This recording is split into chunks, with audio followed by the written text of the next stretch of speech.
नमस्कार वनस्पती मित्रांनो, निसर्ग मित्रांनो, संजय गुरोजा तुम्हाला नमस्कार. आपण जी वनस्पती प्रतिमेमध्ये व्हिडिओमध्ये बघत आहात ही आहे बेचका. आमच्याकडे हिला गोचकाई म्हणतात, बेचकाई म्हणतात.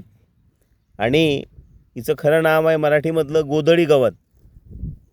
जशी गोधडी वाकळ फैललेली असते, तिचा गोचका कसा जमलेला असतो, तसा हा बेचका गोचका तुम्हाला या वनस्पतीचा दिसतो.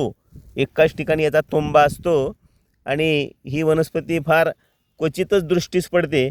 आणि बघा, हिला अगदी छोटे छोटे पानं आणि त्या पानाच्या मधोमध बारीक अशी लाल रंगाची फुलं. सुंदर अशी ही वनस्पती आहे. आपल्या दृष्टीत जिथेही कुठं पडली तर एक वेळ तिला जवळ जाऊन निरखून पहा, एवढं बोलतो या ठिकाणी थांबतो.